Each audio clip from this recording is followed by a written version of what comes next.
Welcome, everybody. I'm Jennifer Hochschild. I'm in the Government Department, African American Studies, also Kennedy School and School of Education slightly. This is the first Inequality and Social Policy seminar of the spring semester, which we're totally delighted to have people here. I'll be moderating today's session.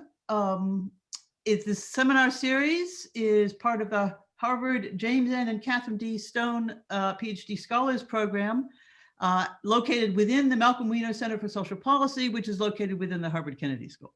We're going to be featuring a mix of seminar speakers, as we have today, from different disciplines, from political science, economics, sociology, law, maybe psychology. And we're going to have several more of the 5 big ideas in inequality seminars, which we did over the fall and which seem to be very well received. Introduce now our speaker for today, Professor Michelle Lamont. She's going to be talking about the book that she's been writing. She'll show us her first slide has the title, so I won't waste your time trying to repeat it again. She's a professor of sociology and of African American Studies. She's the Robert I. Goldman Professor of European Studies at Harvard University. She's also director of the Weatherhead Center for International Affairs. So on normal days, she spends her time running back and forth between 3 or 4 places. Now she just does it virtually. She's a former president of the American Sociological Association. She's received many awards, including fairly recently this 2017 Erasmus Prize, honorary doctorates from 5 different countries. She's a cultural comparative sociologist, author of a dozen books and edited volumes, over 100 articles and chapters. The topics range from culture and inequality, racism and stigma, academia and knowledge, social change, successful society, qualitative methods. I could go on, but I won't spend your time doing that. Her most recent publication is her ASA presidential address, Addressing Recognition Gaps, Destigmatization and the Reduction of Inequality, and a special issue of Daedalus on inequality as a multidimensional process. So she's dead on with all the issues that all of us in this conversation are really interested in. She was an Andrew Carnegie Fellow for 2019, or is an Andrew Carnegie Fellow for 2019 to 21. And she just spent her last year at a sabbatical at the Russell Sage Foundation. I could go on forever, but I will stop.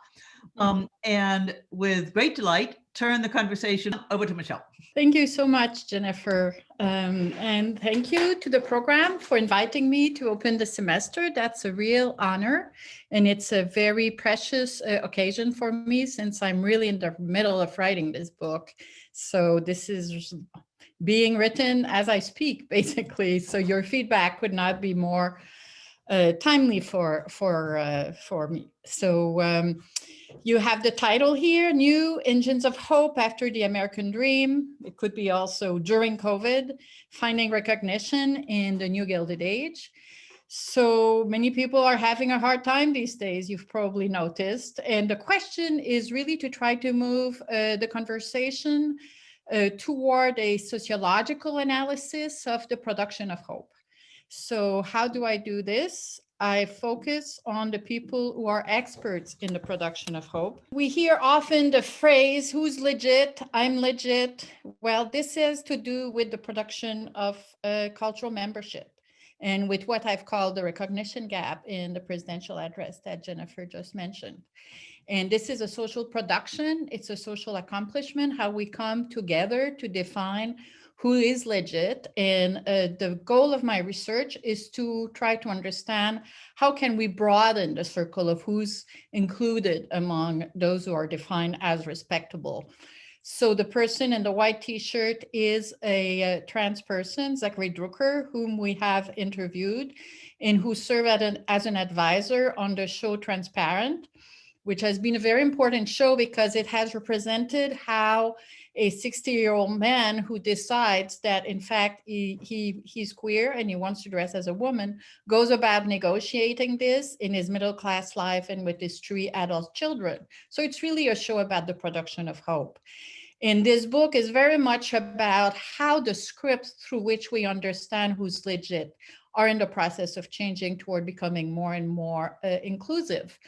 And some of the ideas that I'm concerned with are really about these new scripts of self are in the process of transforming the sacred ideals of American society that have been since World War II captured by the notion of the American dream, by the notion of assimilation, by the notion that we should all be upwardly mobile and aspire to become professionals and have the life of consumption that is associated with this professional status.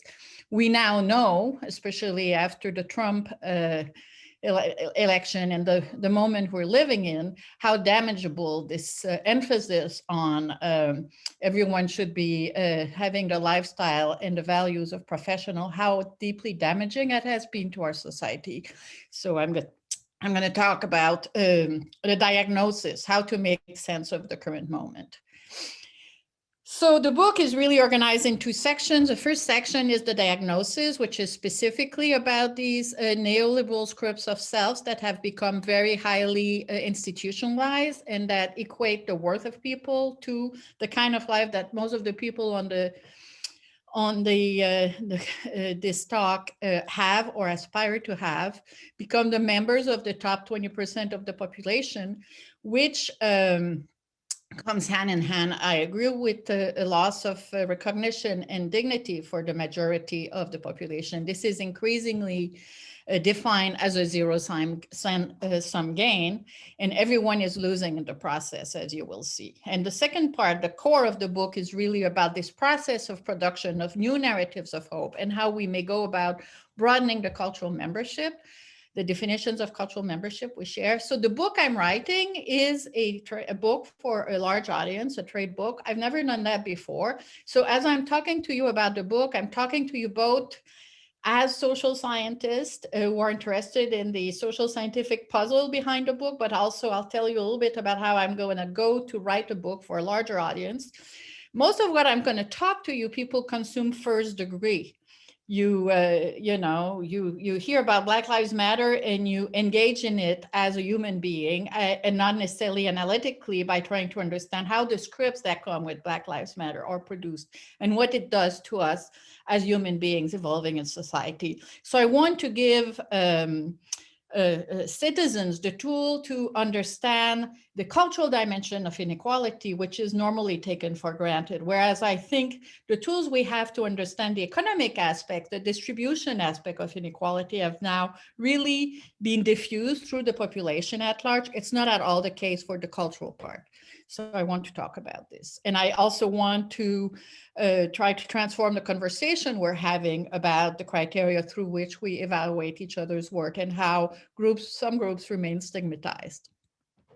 I'm drawing on a book that I co-published with Peter Hall and a set of colleagues in 2013. And I'm pointing to this book, not to promote my work, but because this book is about how institutions and cultural repertoires can be mobilized to create social resilience. One example, when 32 states adopted same-sex marriage, there was a rapid decline in the number of attempted suicide among, actually it's high school students. Why? Because these laws provided them messages about the fact that they're worthy, that they belong.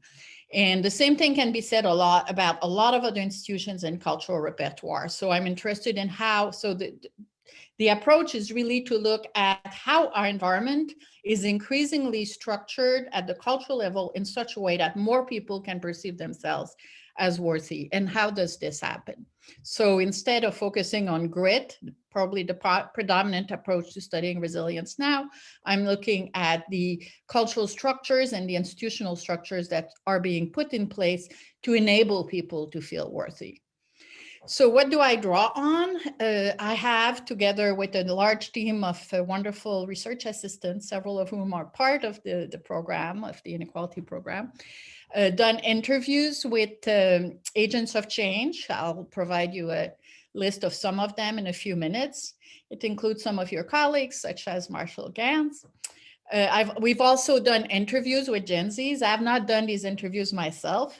People who are younger in age, the Gen Zs did these interviews, and we've also re-interviewed a number of people from the last book I co-authored, Getting Respect, to try to understand how approaches to the American dream have changed between 2008 and 2019 as inequality is getting even steeper than it was before.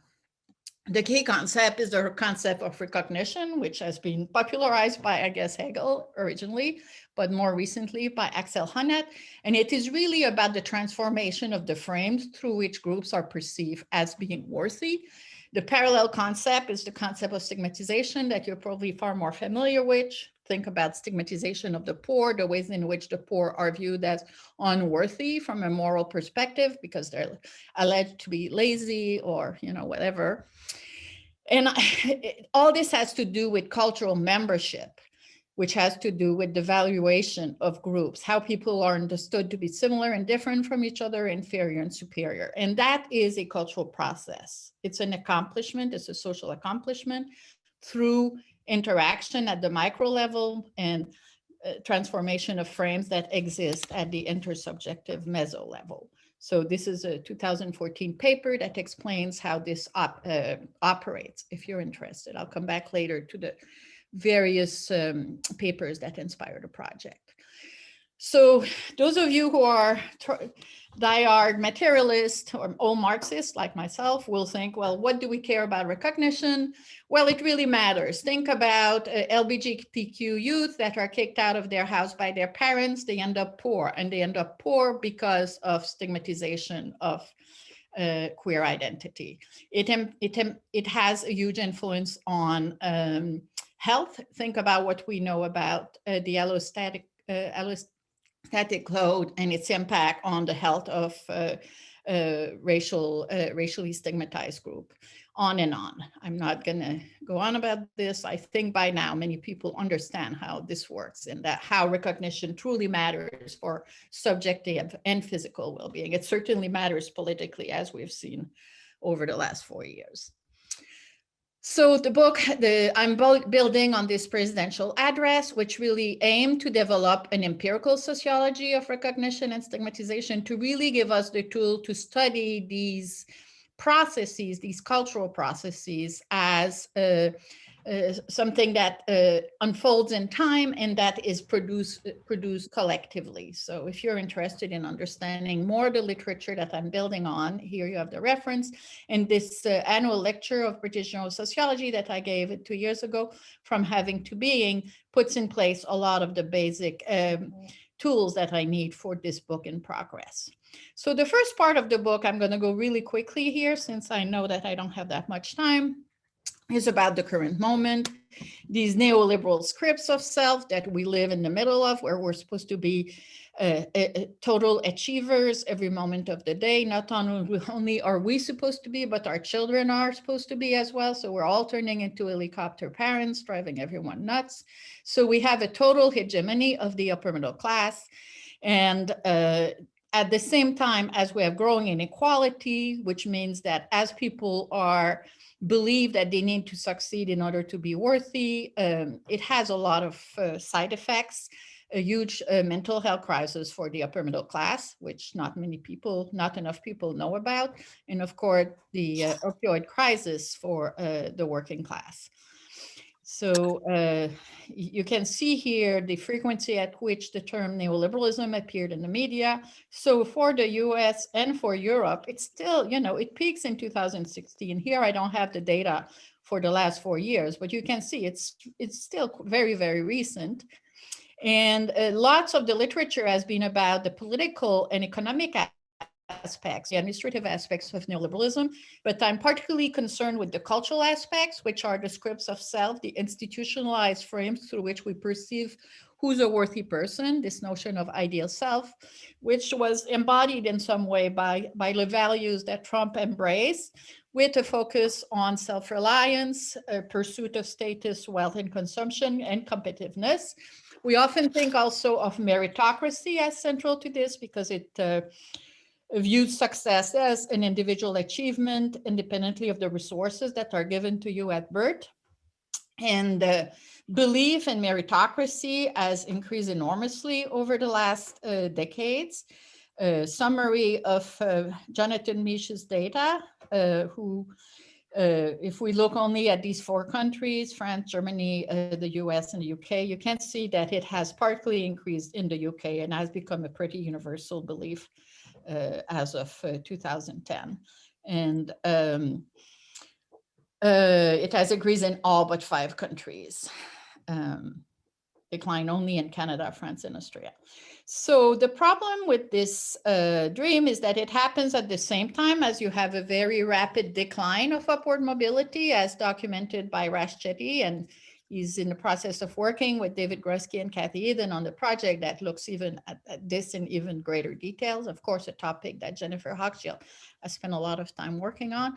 At the same time, we know that many people continue to believe in the American dream, and this is made possible because it's very ambiguous. People put everything under it, whether, you know, having a good family, and people think they can do it even if others can't. And it has largely become a symbol of cultural citizenship. We know that immigrants and the non-college educated and African Americans are partly eager to say, yes, I believe in the American dream.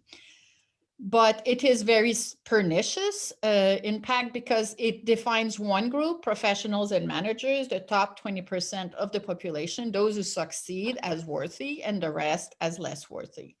So it feeds a class bifurcation and a growing recognition gap between classes. And at the same time, we have in the media a celebration of the upper middle class that has become even more intense in recent years, with very few characters who represent the working class. When they are represented, think about The Simpsons, they're normally represented as incompetent or fools.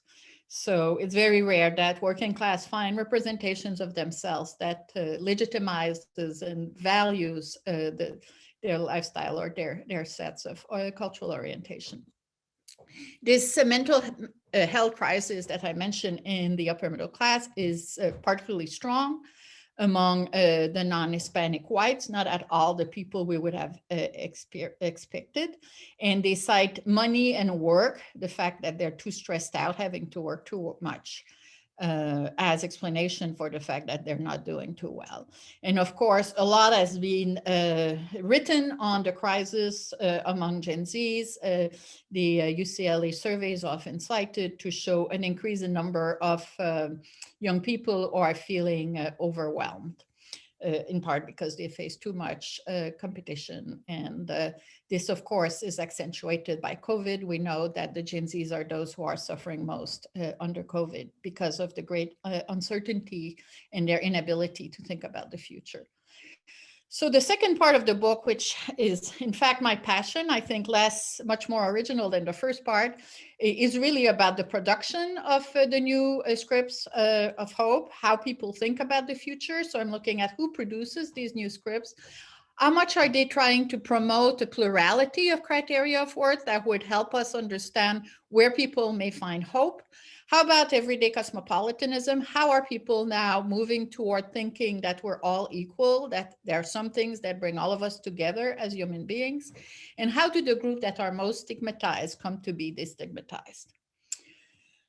So the book is really about the production of public ideas in what I called an autonomous interstitial field. So a note also that I'm concerned with the liberal progressive end of the political spectrum. A parallel study would look at the conservative end, which is not part of the study, but which of course is very important. Ideally, I'd look at both ends in conversation with each other. Hopefully I'll be able to do some of that in the book, but I'm not gathering original data on the conservative end. Although I've done a little bit of work on this by looking at how Trump tries to provide recognition to workers. Here I cite two of the most excellent paper on how the public sphere has been changing. I don't have time to talk to you about this much today, but of course the growing influence of social media is crucial, the professionalization of social movement. And you have a number of hybrid institutions, such as the Ford Foundation, that now play an absolutely crucial role in the transformation of narratives. So we can now think of the public sphere as something organized like this, several sectors that are partly interdependent. One of the big changes is that foundations such as Ford have funded a very, very large field of narrative change. It's now a job. There's now a lot of people who are doing that. And after last summer, a number of leading philanthropies have decided that their mission for the next 4 years is the promotion of social and racial justice. So those of you who are looking for money from foundation, this is a very good topic to work on now, graduate students in particular. So, and that was not the case 15, 20 years ago. Many people thought social change had to do primarily with distribution of resources. Economists were at the center of the whole industry. Now the industry has broadened in really significant ways. So who are the people that I have interviewed? Well, all the students involved in the program studying equality. You're probably familiar with the work of several of the people that I've interviewed, central people in labor, such as Agent Poo, Phil Goff with incarceration, poverty, immigration, and then social movements, climate justice, community organizing, feminism, people like Linda Sarsour, the LGBTQ milieu, and then social policy. Heather Bouchy, you're probably all familiar with the work of Indivisible, Rashad Robinson, who's played absolutely a crucial role in mobilizing people of color for the vote, Bashar Sankara, who is the leader of Jacobins. So it goes also to the far left with the movement for the socialist renewal. And then one of the most fun part of the project has been interviewing people in Hollywood, people who are transforming and creating the shows that we're all binge watching. So, and who are very often, very explicitly trying to put out their new narratives. So Channing Dunhee, who's very, very close to Shonda Rhimes, and Ava DuVernay, who's producing all these shows like Blackish, and very purposefully using the shows to transform how we represent reality. Jack Conte, Pantheon, is revolutionizing how artists are making a living, how musicians are making a living.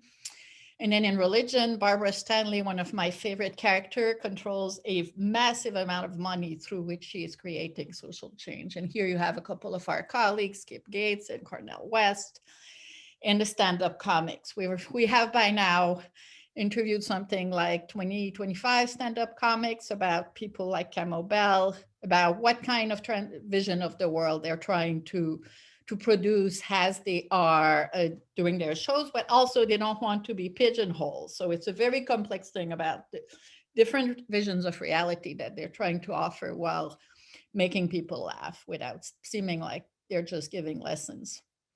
So I'll give you an example of what the book is about by focusing on the visual arts part of the book. So I've interviewed a number of artists who are very much oriented toward transforming worldviews through their work. And what do they say they do when we interviewed them? They say that they try to provide descriptions of these groups, these stigmatized groups, that reflect how they would like to see themselves represented, that reflect their identity as they understand them. So that means to humanize and dignify them, to also make them visible, because many of these groups are very invisible. So an example is Catherine Opie, who's a very central person. She's on the board of the Andy Warhol Foundation. She's really a very key person in the world of contemporary art. And she's a queer person who teaches at UCLA. And when I interviewed her about her work, she says what she's really trying to do is create a familial intimacy, make visible. A lot of the languages she uses all has to do with, giving value, lifting up, showing that this group that many people think as weirdos are in fact very, are dignified and worthy human beings. So she does a lot of representations of the leather community in LA. And she says they think that many people who represents this group say they think we are child molesters. Well, in fact, if you read in red, instead of showing the tattoos and the piercing and the marking of the bodies, I wanted to do a series of portraits of the community that were incredibly noble. So again, the language of dignity is, you can find it here. So it's not only about S&M people, being, into perversions. It's really about representing them in all their dignity. Another example is Hank Will Thomas, who did a wonderful project. interviewed 150 African American men living in 12 cities, asking them, what does it mean to you to be a Black man? And the main thing he found is that there was a huge diversity of them, and that the notion of the Black identity is a figment of the European imagination. And the takeaway is most of what we have in common is the prejudgment that people place upon us. And then he collaborated with a other foundation to circulate the video through a very large number of schools and museums, and to have conversations about what it means to be a Black man. So if you're interested, you can Google Question Bridge and you will see this. It will keep you will find it extremely interesting to spend some time listening to what they have to say. So then I interviewed Sean Dove, who is the leader of the Campaign for Black Male Achievement. And this is a foundation that was started by the Open Society Foundation in 2008. They have a very large budget. You can see the size of the network here, 2,600 organizations nationwide. And they were behind the initiative of My Brother's Keeper, which Obama promoted. So, and when I interviewed him, he said, what is important with this work is language and narrative and storytelling. Provide a platform for leaders to tell the story of their work, the story of young men that they are engaging with to assert this Black male achievement. So he says, instead of thinking of us as a problem, not identifying people first by their problem, what's wrong with them, but like poverty in the face of crime, but by defining them by their aspiration.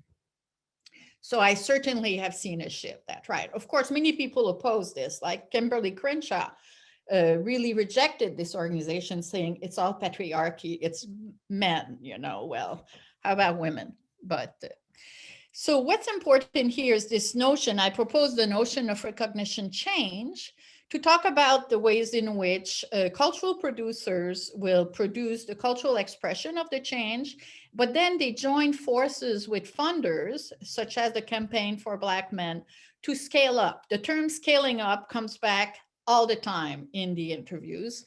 And the notion of capturing hearts and minds is promoted by the Ford Foundation. They have invested a fortune in this, and they've also created a lot of organizations that specialize. It's a real science on what kind of messages should you activate if you want to change people's hearts and minds.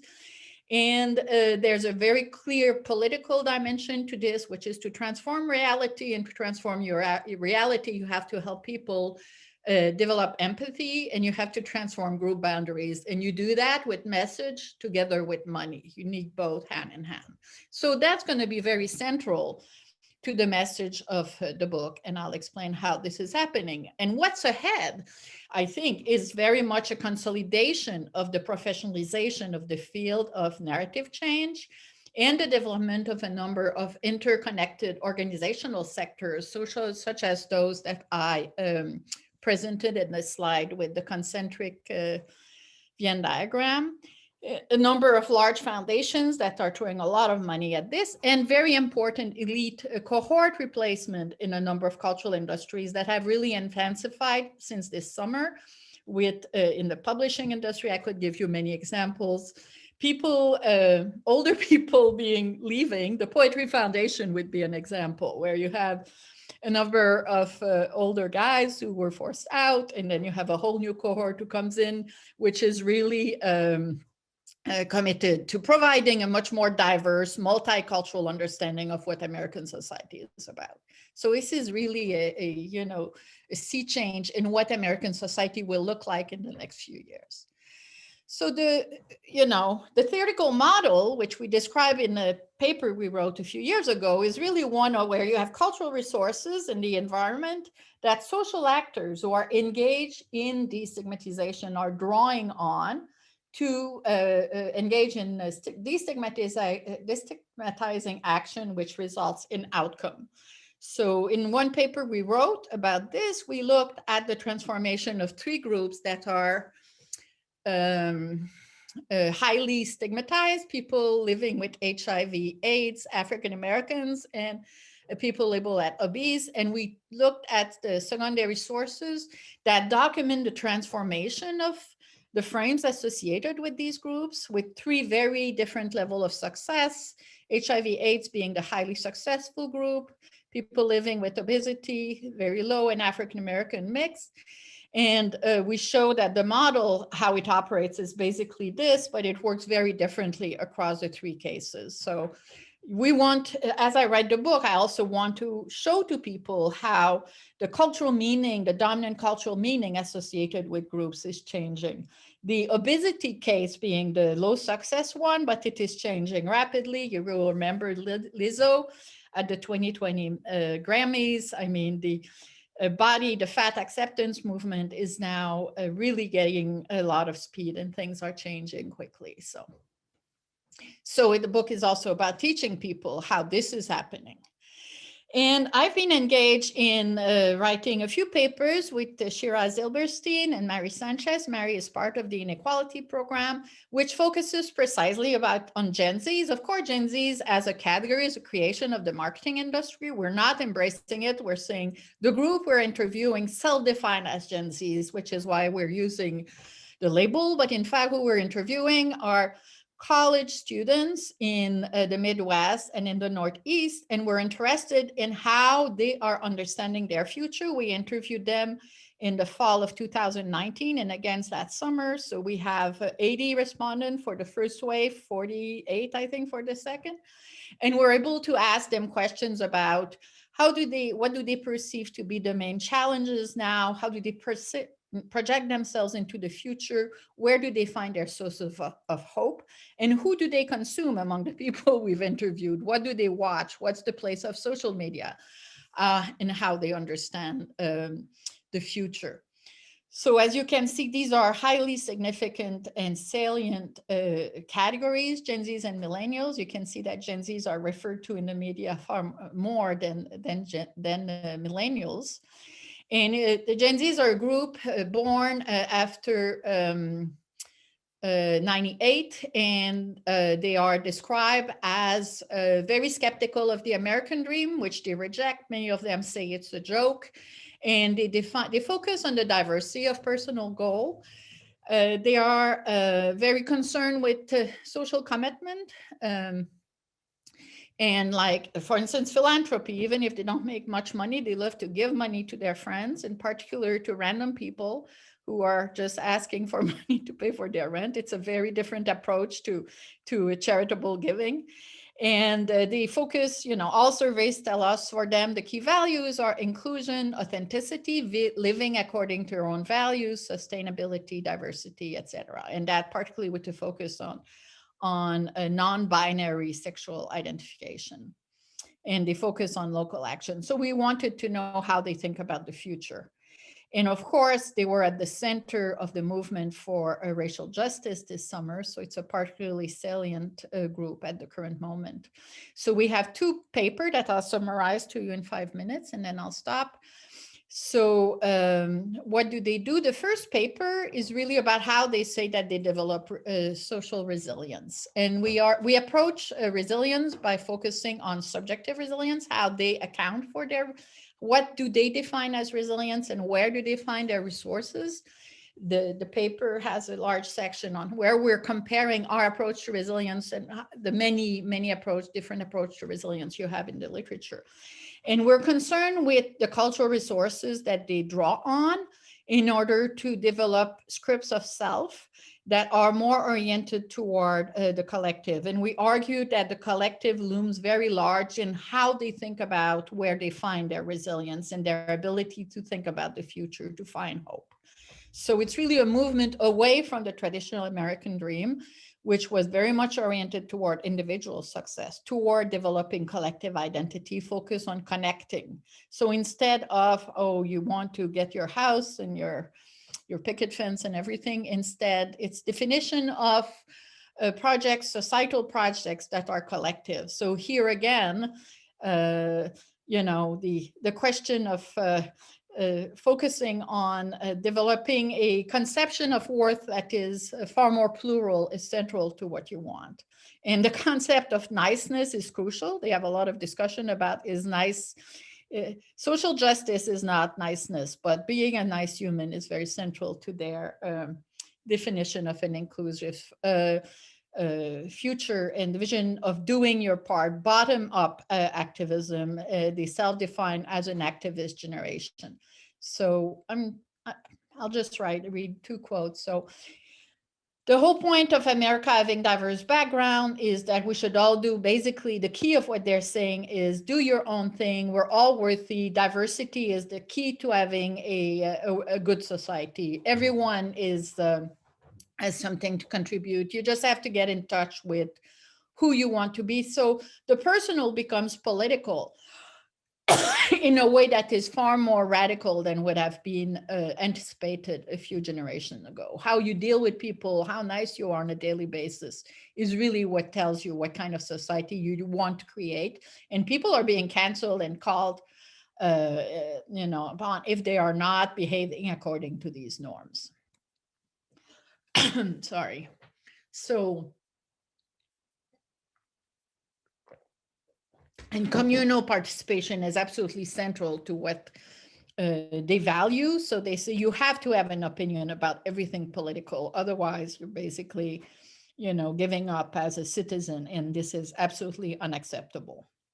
So a very practice-centered, micro, daily understanding of what producing a good society is about. Now, of course, this is not all Gen Zs. These are, the majority of the people we interviewed who are middle class kids. Some of them are in community college, though. There is a proportion, and I think something like 15% of our respondents were self-describing as conservative, and roughly that many are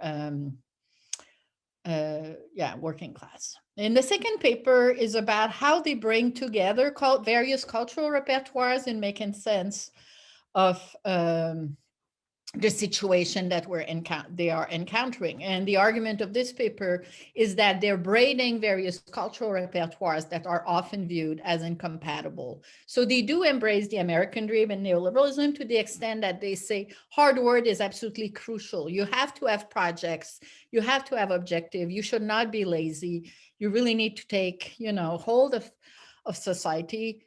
And but they also believe in the therapeutic ethos, which means mental health, well-being, personal balance, realizing yourself, self-actualization are actually crucial to what they understand to be an ideal self.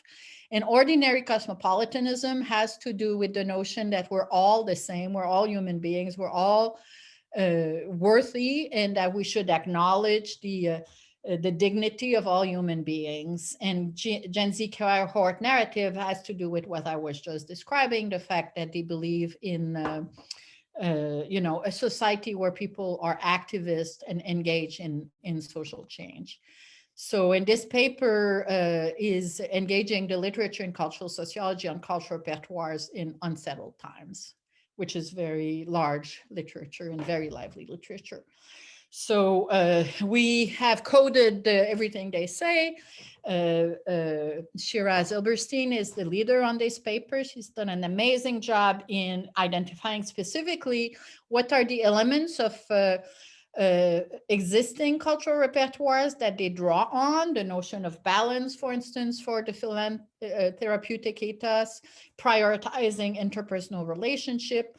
What are the elements that they reject? You have pressure to be your best self. You have to be your best self. No, actually, what they want is a balance, So here you have the braided elements. What are they do accept the American dream if you define it simply as we all have our dream. If your dream is to just have a good circle of friends around you and not perform all the time, fine. Everyone should do their own thing. But success is defined as anti-materialist, unlike the generation of the parents, the boomers against whom they are often defining themselves. And if you are going to choose a career path, it should certainly have a social impact and a strong collectivist emphasis. So they're rejecting the more repressive, aspects of the American dream, the obligation to succeed, to engage with the aspects that they view as productive and that they view as essential to creating a better society. So there's a lot of hope out there. And that's the good message of this book, is that in fact, hope is being produced everywhere. And I really want to help, the readers understand, and also all the parents who are really desperate to see their young people, spending a lot of time in the basement, finding ways to move forward. So the narratives of hope, we find them among agents of change. It's part of a broader sociology of cultural producers that there's a growing literature looking at various aspects of this, to which we hope to add. And the Gen Zs are playing a very central role in the creation of a diversity, inclusive society with broader range of criteria of cultural membership, which will continue and contribute to fostering social resilience in this time of great uncertainty. So I want to conclude. These are the various papers that I've written that have fed this book. And the last one, which I co-edited with Paul Pearson, and is a product of the Successful Society Project, really emphasized the interaction between the micro, meso, and macro, and how this operates. So it's not only a micro story at all. And we really are concerned with the intersection between the cultural and social structures at work. And finally, this is the team. And of course, as I said, they played an absolutely crucial role in all the interviews with the Gen Zs. I've done myself a number of interviews with agents of change. Two of them are doing the interviews, Derek, Rabe, and Nicole Letourneau doing the interviews with the stand-up comics and the Hollywood people, which we're now finishing. So, well, this is where I am now, and I really look forward to your feedback. And if you don't have time to give me your feedback, or if you'd rather email, this is where you can reach me. And I'll put this up here so you can see the references in case you're interested in writing them down. So thank you so much, and I look forward to your input. Thank you. So here's what I propose for the next couple of minutes. There's one question that I want to pull out of the chat. There's lots of questions in the chat, but there's one in particular that I thought I would start with. And then we have several hands raised. Jane Mansbridge and Michelle Bessoff. I don't know if I pronounced that right. But before we do all of that, there's one quick clarification question that several of us have had. I think you said in passing that about 15% of your respondents, I don't know if this was just the young adults, were conservative, and or 15% were working class, and we weren't sure. The demography is not the central point. We were just kind of wondering, broadly speaking, the breadth of both ideology and class. And then we'll turn to the actual questions. Okay. Well, the vast majority of our respondents are middle class and upper middle class. In the Midwest interviews, there's a subset that is in community colleges.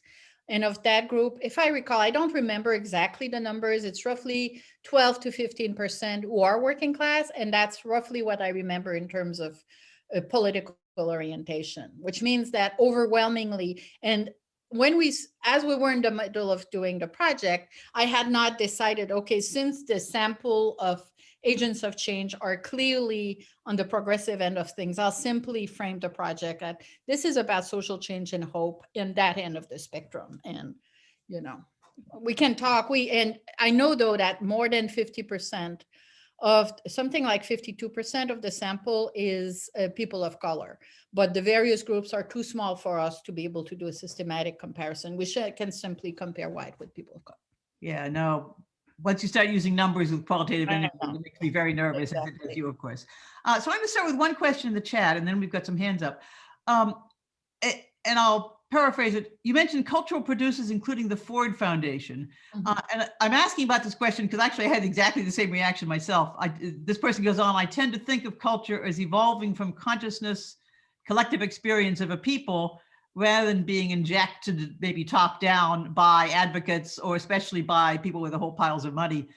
Goes on to say that it's ironic that a foundation distributing dead capitalist asset would be understood to be a cultural creation. So how do we think broadly, not about Ford Foundation in particular, but sort of the fact that there's a huge millions, hundreds of millions of dollars going into this enterprise, which one might otherwise think of as being a grassroots transformative. I mean, Ford Foundation paying people to transform the world, that strikes me, and this question as a tad ironic, to put it mildly. So how do we understand the role of big money in the whole process?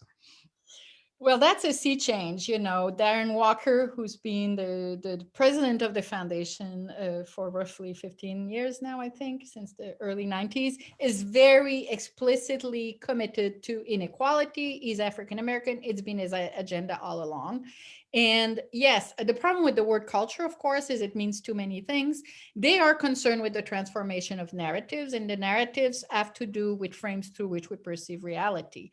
And the expression changing hearts and minds is theirs. And it's very much to manipulate and to provide tools through which a number of organizations are trying to influence how the poor are perceived. For instance, are we going to see the poor as leechers to society, or as people who have to function with a lot of challenges? And that's the mission of the Gates Foundation. They're throwing tons of money at, Raj Chetty and a lot of other people to figure this out. So yes, it is engineered. And I think, personally, I rarely use the term culture. I mean, I have a paper with Mario Small that specifies a number of ways, the tools that we are now using to talk about culture. The field has developed so much that it's almost useless as a term. But I would say in this case, they're changing narratives. Culture is also produced in the course of interpersonal relationship as people live their lives. And this meaning-making activity, this term is much more used now than the term culture by cultural sociologists in an ongoing fashion, is also a reality, but we cannot use one term for so many different things. So. Yeah, I have to say, as a political scientist, the whole idea of huge foundations putting hundreds of millions of dollars into transforming the world. Anyway, you get the point. There's a deep irony there, which I think a lot of now a huge sector really have a problem with. Yeah, but there's a huge sector of progressive foundation, the Omidyar Foundation, and the Hewlett Foundation, which is funding the work of people like Paul Pierson. That may make it worse rather than better in the eyes of some people, but I'll stop on that. Jen Mansbridge. On that, just if a parentheses before I ask my question, on that note, Jack Walker, a political scientist, many years ago, I think the early 60s, maybe mid 60s, had a very important paper saying that social movements need social movement organizations, and social movement organizations need staff. And because what social movement organizations produce is a free use good, that people can use it without paying for it, and therefore the payment has to come from somewhere, and that foundations play this huge role in social movements by funding the social movement organizations that help the social movements work. So that's close parentheses. That's I too am appalled by the idea of large foundations funding transformative, trying to transform culture. But that's the analysis from which it comes. Close parentheses. My question is about class. You brought up class at the beginning, and you mentioned the problems of working class people in left behind areas.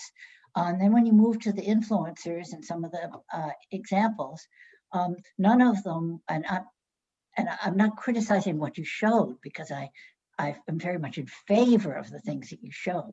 But the omission maybe is not there in your book, was there, just the omission was there in your presentation possibly, which is the dignity of to go back to your first book, the dignity of working class, well, in that case it was men, but the dignity of working class people. And I noticed when you got to the Gen Zs, that one of their things was you had to have collective projects, and you shouldn't have a career path that didn't have collective impact. And I'm thinking of a working class person. Collective projects take time, and a woman with a couple of kids and no partner to help, working maybe 2 jobs is Mhm. not going to have the time to do collective projects. And so how do we kind of include her in the narrative of hope? And I noticed, back in the sort of the New Deal days, one of the themes was, so to speak, the heroism and nobility of everyday life. Just the nobility of making it through, from waking up in the morning, taking care of your kids, all the way to getting home at night. And that's something that crosses class and race and other boundaries. And particularly, one could focus on the people who had the hardest time doing that, which would be working class people across all ethnicities and areas of the United States. And I didn't see that theme of the kind of heroism of everyday life. But it's a Lamont theme, so I was a little surprised not to They're see not there. project. Yeah, they are there in the book to the extent that the Gen Zs are very much talking about, do your thing. Everyone is worthy. This is really central theme.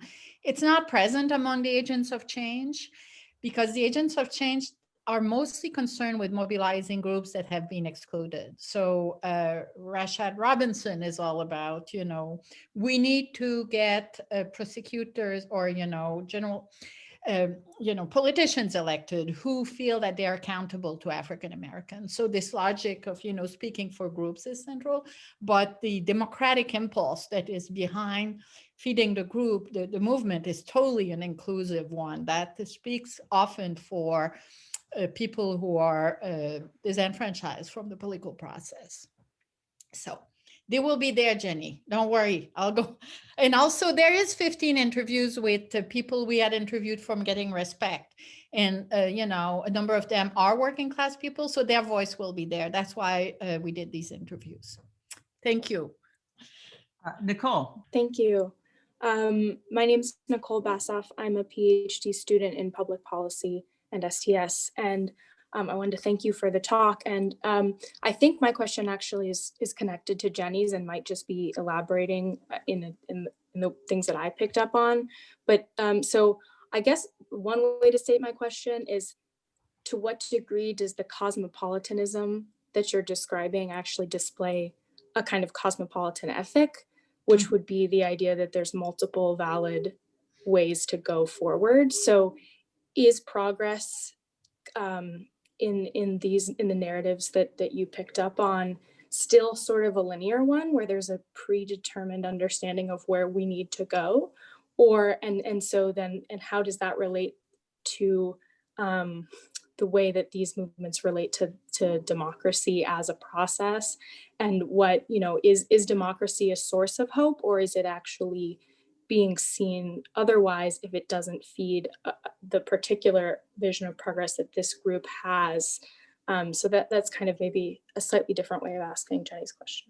Yeah, I think for the subset of agents of change I've interviewed who are committed to broadening democratic representation. And that's a lot of people, like those who are working in immigration and incarceration. It's very much a hope of, bringing in the disenfranchised group and making sure that democracy brings in more people. I think there's an element of this cosmopolitan culture that could be viewed as elitist. But, to the extent that, the literature on cosmopolitanism is often criticized for focusing on the way of being in the world that is not rooted in time and space and in group, like we're floating, the people who spend their time in the airport uprooted. That's not the kind of cosmopolitanism that this specific book is concerned with. But I see where you're going with your question. I can, it will be certainly a central theme of the book. I'll try to keep my question short because I'm mostly interested in my answer short because I mostly want to know what people have to say.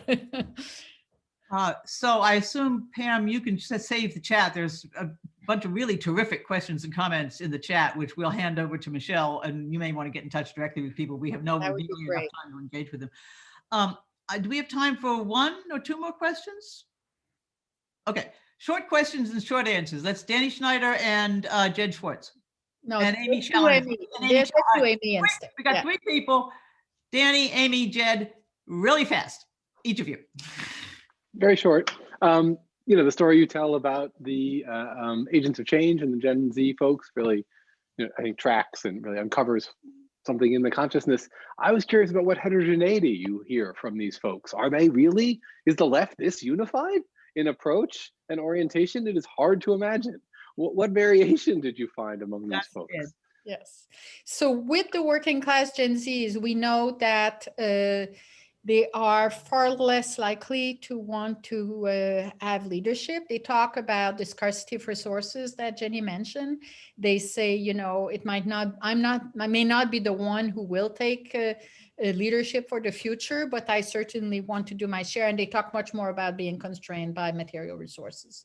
But we haven't written a book on diversity in the sample yet, so I cannot tell you more. Concerning the sample of agents of change, I've also interviewed a lot of people who work in inclusive capitalism, who are using their funds to take risks that others cannot take. And their approach, of course, is radically different than what you find in grassroots organizing. So they really think of money as a source of liberation, which many of the other people I interviewed wouldn't. But I look forward to talking to you more about this, my dear new colleague.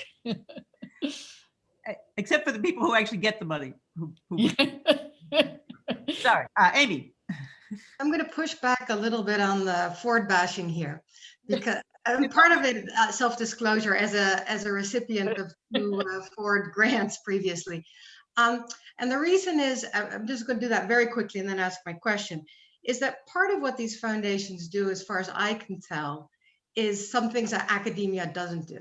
First, they disseminate existing research. That's their primary, they actually get it out there. We go from one project to the next. So we could really see the synergy between Michelle's project. The other thing is there's a lot of people producing really good ideas who don't have PhDs. And foundations don't care whether you're credentialed or not. They care if you have good ideas. So, but my question is, as speaking to Michelle's request that we help think through this as a trade book. So my first words are admiration for this incredible project, which I love. And my concern that in the breadth, which is mind-boggling, the breadth of your analysis is mind-boggling, could possibly get in your way for the public, because the thing that you most want to have to reach a public is a normative argument. Yeah. What should people do? Mm-hmm. And to have a strong normative argument. And so I wanted to ask you, what is it? But maybe you don't have it yet, it doesn't matter. But just to encourage that as a big question that academics may not ask you, but the public will want to know. Exactly. Thank you so much for this question, Amy, or this comment. I had the first I sent like 70 pages to my publisher, and we had the first conversation, substantive, on basically it's a third of the manuscript 2 weeks ago. And she was also saying, please tell us what's the normative takeaway, which I did not emphasize here since I'm talking to peers. But, as some of you know, I'm the mother of 3 Gen Zs myself, and I'm going to put myself in the book. And the issue of how do we manage, how do we think together with that generation about the future was, and of course, mentoring graduate students for the last 30 years, it's foremost in my mind also.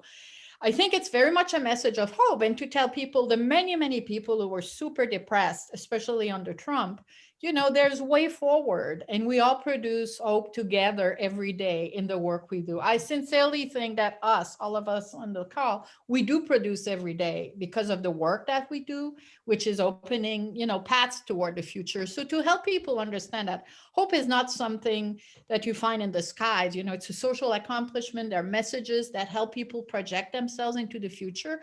And the goal is to give people the tools they need to understand how they can do it on a daily basis.